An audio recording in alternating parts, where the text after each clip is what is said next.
Pepetang! Ay, nandyan na ang musiko. Ikaw gay nakagayak na. Ay, tayo na at tayo ay hindi aabot sa misa. Kapag ganyang pista pa naman ay kagulo sa bayan.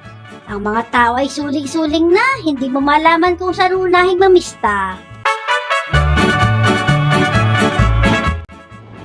That is a common scenario during the fiesta season. Everyone is so excited to attend the fiesta, but first, they must go to church and attend mass.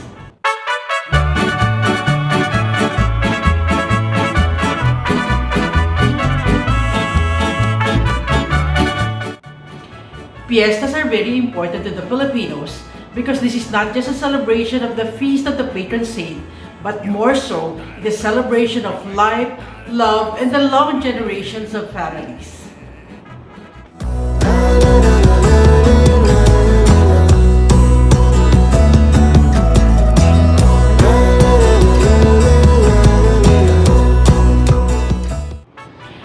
Hello everyone, and welcome to another episode of Filipindian Tales, where we try to deviate your mind from all the bad things that's happening around us in different corners of the world and try to celebrate the Fiestang Pinoy or the Philippine Fiesta that is happening in every corner in different parts of our 7,100 islands.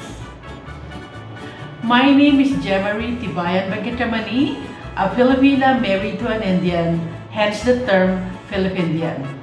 If you're new to my channel and you haven't subscribed, please do consider subscribing for more episodes of fun and learning about life and living. Simply hearing the word fiesta already brings smile on everyone's lips because the word fiesta is synonymous to festivities, celebrations, merriments, funfair, and food. Lots and lots of food. The term fiesta is of Spanish origin, and as we all know by now, the Philippines has been ruled by the Spaniards for 377 years, from 1521 to 1898. In fact, this year, 2021, the Filipinos and the entire country celebrate its 500th year of Christianity in the Philippines.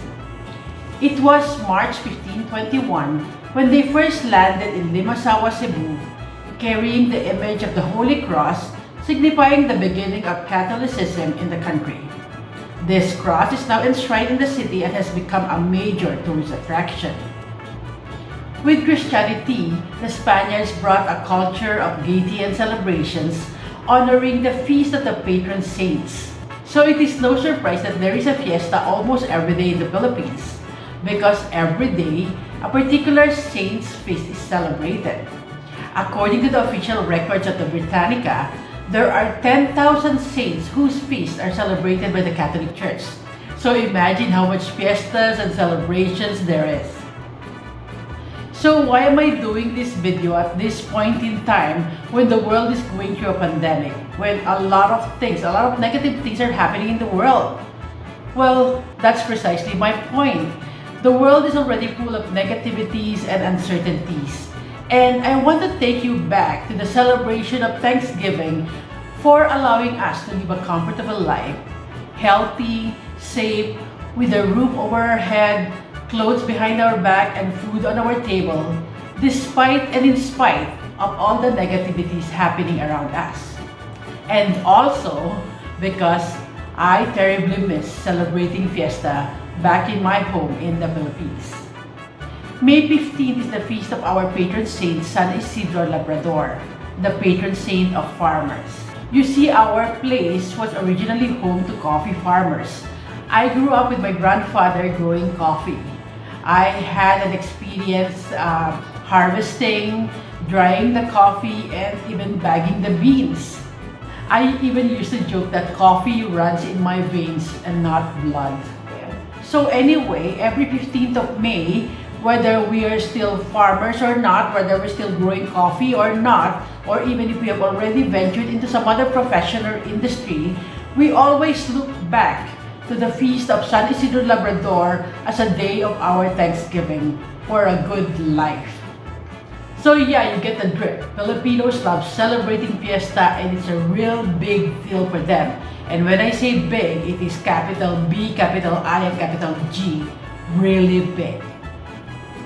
So here in this episode, I will let you in on the stages and ways by which Filipinos celebrate fiesta. Number 1 is general cleaning. A fiesta cannot happen unless the people have already cleaned their homes.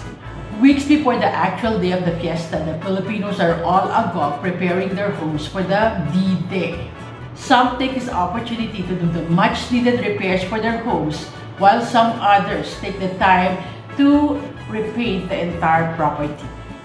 This preparation and cleaning happens not only in the homes but in the community as well. This is the time when the people get together to actually clean the entire streets or the community, mending broken fences or plant boxes and painting some lampposts or any other buildings or properties that the community has to make it a lot more presentable for the fiesta celebration. Second is banderitas. It is not fiesta if there are no banderitas. Oh, I miss those days when we used to participate in preparing the banderitas for our little barrio or our little community in Buho. More often, it is always the young people who are tasked to make the banderitas, and we would always gather in our little plaza. Actually, it is a coffee drying yard just behind our house when we used to gather in the evenings to prepare the banderitas. It was a lot of fun. We used to have a lot of fun every evening, a few days or even weeks before the fiesta. Every evening we would gather there and prepare the banderitas until that day when we can hang it on the road and it serves as a decoration for the fiesta. Literally, banderitas means little flags. But in the Philippines, it could mean anything from the mundane, plastic cups or the throwaway plastic bottles to balloons, or maybe to the more elaborate, straw hats or even Chinese lanterns. It is a way of decorating the community. So anything goes for as long as, it looks attractive, colorful, and it looks really, really fun. And yes, the third one, which is among the most exciting part of the days leading to the fiesta, the actual fiesta, are all the fun fairs that's happening. It could be talent contests, beauty pageants, sports tournament, bingos, or any other competition. Basically, it is just an opportunity for the community to gather and enjoy, the festivities that's going on in celebration of the fiesta or the festival that is happening in the next few days. The young and old alike prepare for these events. Singing or dancing, comic skits or acrobatic skills, anything goes for as long as the audience is entertained and the judges are impressed.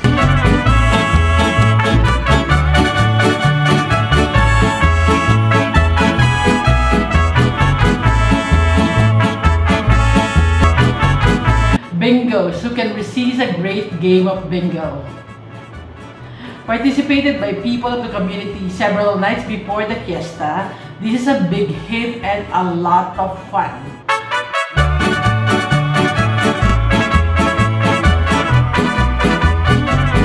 I have participated in many of these bingos and I have never won. Not even once. But I really don't mind, for as long as, I've spent time, I have celebrated, I have really enjoyed, spending time with my, childhood friends, neighbors, or some former classmates who have come and just simply, spend time with the community. It was a lot of fun.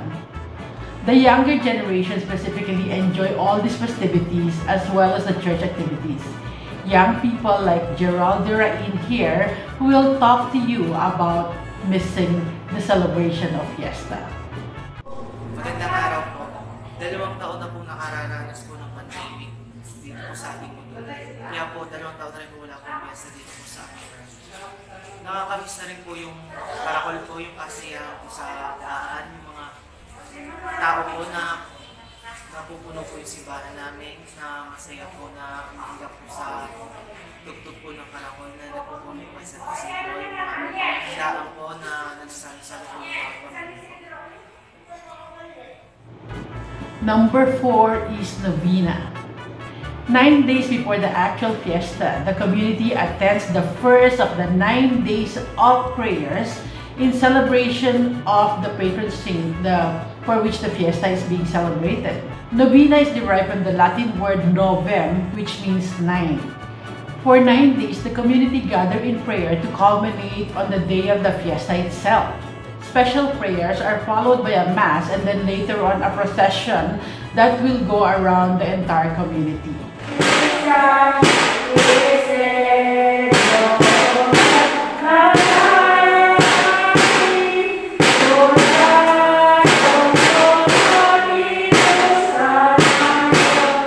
Here, let's listen to my mom, Mrs. Gemmarie Tibayan, a church leader, on how they go about preparing for the fiesta by doing the 9-day novena. Ang fiesta dito sa aming barangay ay May 15, 2021 o every May 15 ang pagdiriwang sa karangalan ng aming patron ni San Isidro Labrador. Ito ay ginaganap sa pamagitan ng pagsisimula ng 9 na araw na nobina. Ang nobina ay ang pagdarasal sa karangalan ng San Isidro at ito ay susundan ng isang banal na misa. Ang nangangasiwa dito ay ang mga sponsors sa araw na iyon, 9 na araw hanggang sa kaarawan ng fiesta. Number 5 is the prep day. These are the 3 or 4 days closest to the fiesta when the people are all agog, preparing for all the things needed for the fiesta, specifically food. 3 days before the fiesta, it is called sumanan, which is derived from the word suman or the rice cake that is prepared on that day, 3 days before the actual fiesta, when some of the relatives and friends gather to help. Actually, they come in to help wrap this rice cake in the banana leaves, and it will be steamed and get ready for the fiesta day itself. And this is also the day when they make the achara or the papaya pickle. This is one of the delicacy that's being prepared on that day, on the Sumanan day, so it can also be called the achara day, where they also prepare the achara. And this one is really something that is very, very nice, that accompanies the meat dishes that is also served during the fiesta. So yeah, 3 days before the fiesta, we have the Sumanan. Now we go 2 days before the fiesta and we have the Gayatan days. Gayatan literally means, to cut. This is the day when, the animal is slaughtered and prepared to be cooked. So this is the time when relatives and friends come over to help, cut the meat to be prepared for cooking for the fiesta. I don't know if you've heard the word sangkucha, but sangkucha actually means preparing the meat for cooking or pre-cooking the meat so that it would be easier and faster to cook it on the day of the fiesta or the day before the fiesta. So this is the day when they also do the sangkucha of the meat and other dishes. And I think the Gayatan day is also the day when they make the lumpia, the wrapping of the lumpia. It's actually a lot of work. Making the lumpia is a lot of work, and that is why, it has to be done much ahead of time. And on the latter part of this day is when the sweet dishes are prepared, like the leche plan, the buko salad, makapuno, or whatever it is that, they had planned for the fiesta. So yeah, we had 3 days before the fiesta is called Sumanan. 2 days before the fiesta is the Gayatan, and then the day before the fiesta is a very, very busy day. This is the day when, we have to prepare everything, lay everything on the table. In fact, I always remember that this is the day when my mom would delegate me and my sister to take out the plates from the cupboard, all the plates, all the utensils, all the bowls that need for serving the food.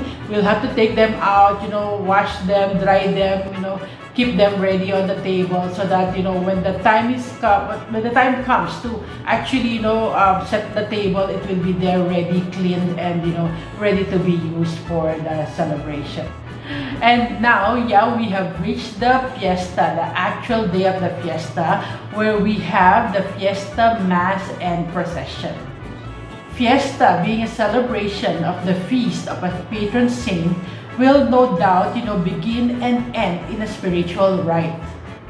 So earlier, we had discussed about the 9-day novena, the 9 days of prayers and mass and procession leading to the actual day of the fiesta. And now that we have come to the day of the fiesta, the morning will normally commence with the Holy Mass. If it's a big town or city, there'll be several masses to accommodate the many people who would come to actually hear mass before visiting different relatives and friends for celebrating the fiesta. But it's always a must that they go to the church or attend the mass first. So if it's a city or a big town, there'll be several mass. But if it's just a local community or a barrio like ours, we would normally have just one mass, but this will be held in a really grand manner. Viva San Isidro! Viva! Viva!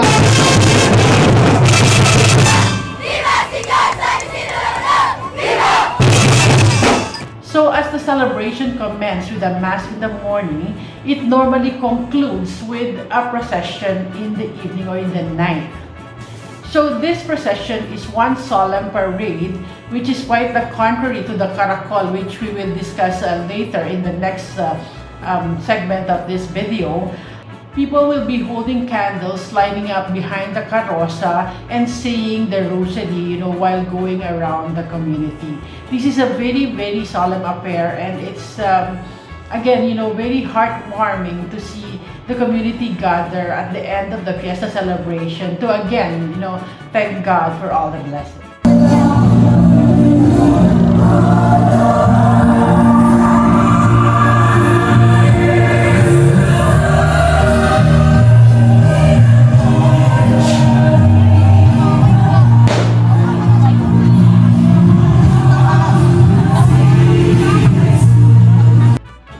So now let's hear it from Sor Maria Victoria Cambronero, a religious sister of the Dominican Order currently based in Guam, USA, who will talk about, her recollection of how fiesta is celebrated in our community, in our barrio in Buho.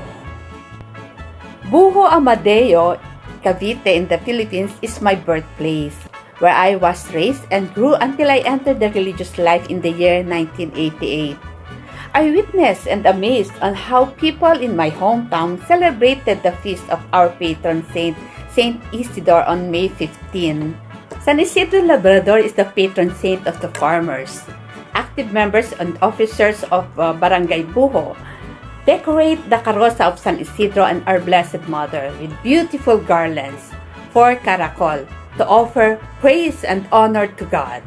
People in Buho, young and old alike, joined the caracol with their complete Filipino costume. Farmers' attire carrying different produces offered during the Thanksgiving Mass.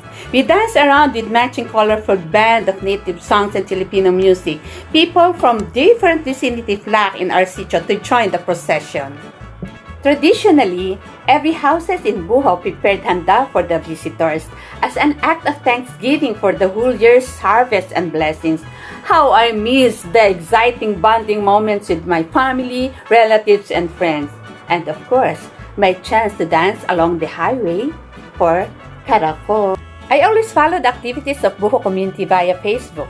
I believe it is a faith in God my townmates sustains that celebrating the fiesta even during this time of pandemic. They fully trusted that they will be taking care of God as long as they follow the Catholic teachings and of course to observe the mandated health protocols. Number 7 is caracol. There has been a lot of mention of caracol in the earlier part of the video, and I'm really excited to tell you all about it. Well, I guess again, caracol is something which is an influence of the Spaniards. So basically, caracol is a very joyful celebration of street dancing in honor of the patron saint San Isidro Labrador.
apart of course from the masses and the religious activities in the church, is one of the highlights of the celebration, because this is when you can truly feel the celebration in the hearts of the people.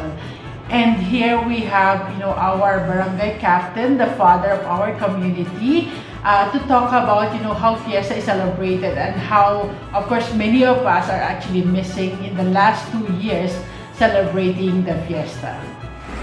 Isang mapagpalang araw po sa ating lahat.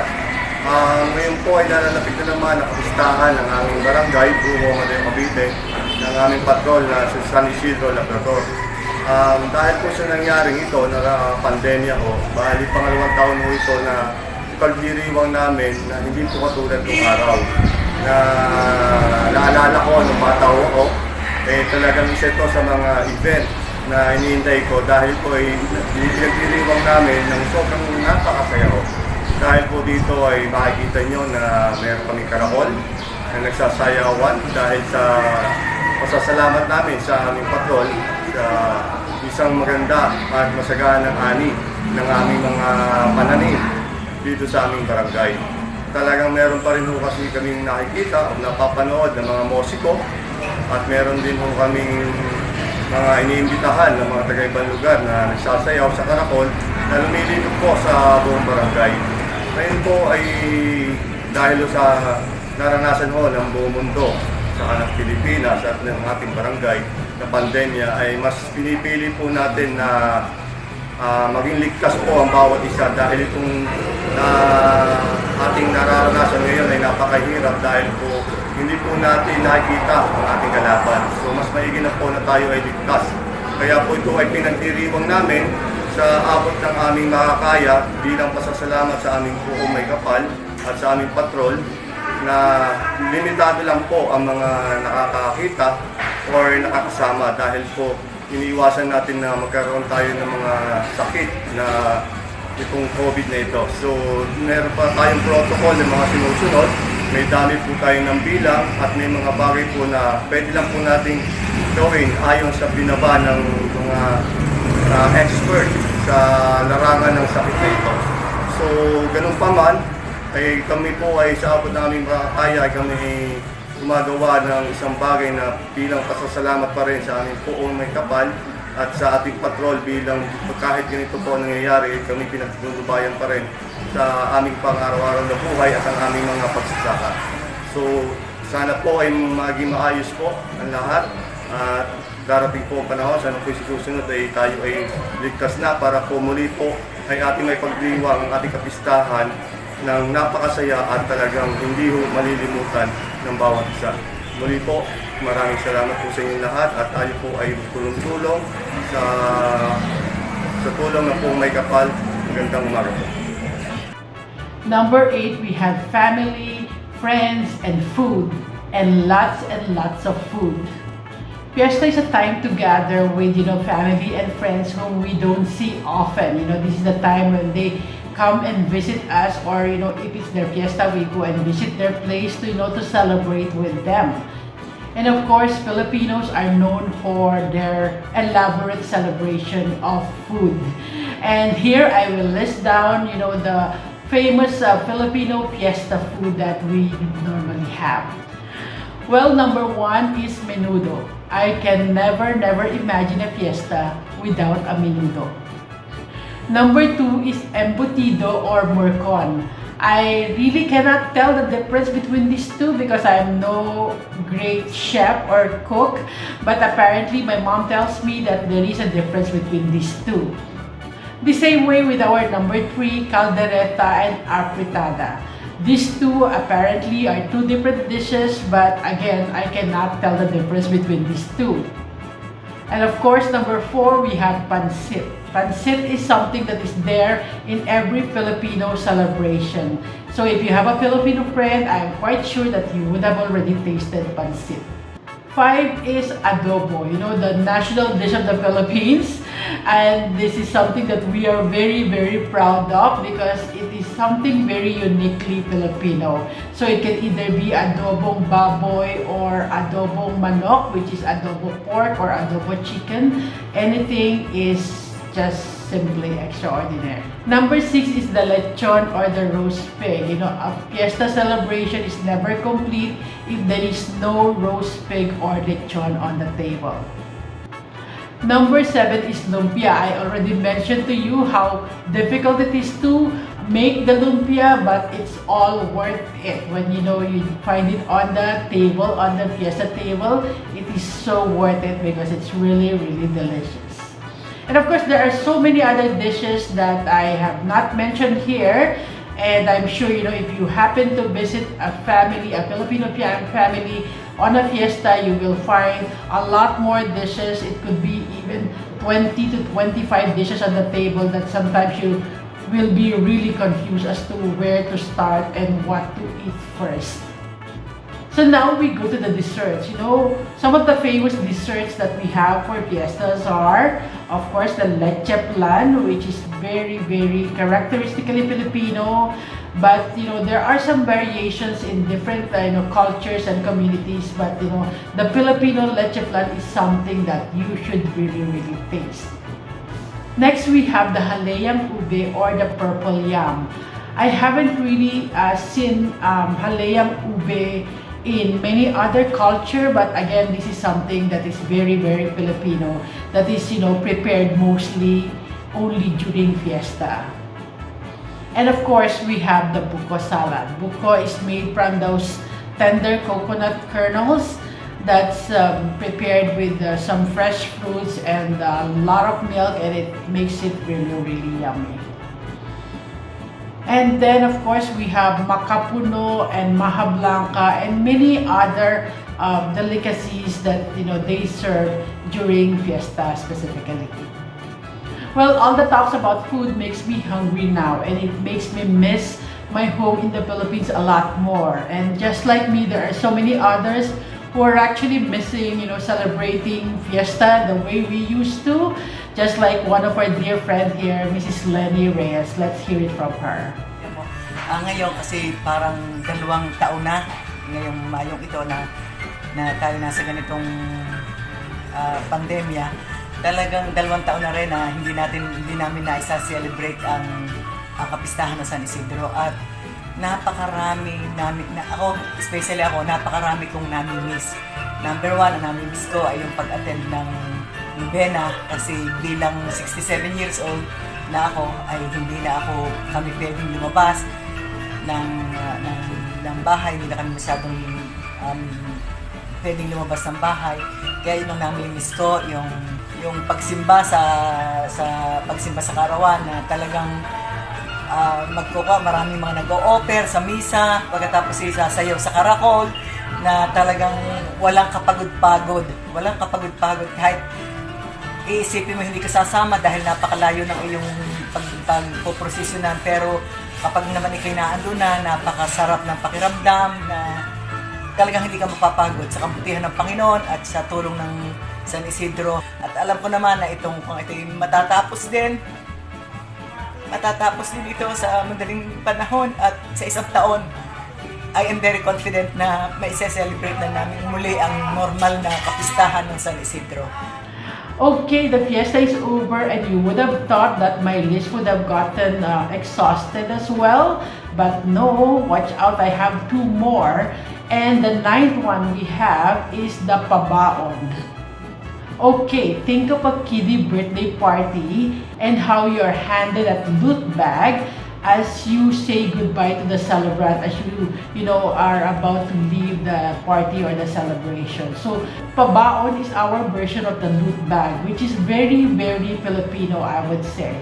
So this pabaon, or some may even call it pabalot, is a tradition that I have seen for as long as I can remember.